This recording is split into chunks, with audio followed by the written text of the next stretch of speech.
Hello everyone, I'm Nick Burke, part of Lacey Group's Biorelations team, and I'm excited to bring you this month's developer report for our exceptional project, the Delray. Our principal contractor, Hutchison Builders, continues to drive the project forward with remarkable progress. Here's a glimpse into the current state of affairs. Basement works are maintaining a steady pace at about 90% completion, with 2 builders' lifts still under construction. Tower structure works have surged to 99% completion. This phase includes the formation and pouring of the cool shell, as well as the installation of lift overrun and stair press precast lids.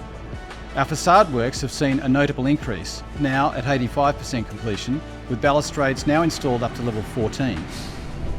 Finishing trades are halfway through, standing at 50% completion, encompassing joinery, tiling and stone bench tops progressing well up to level 10.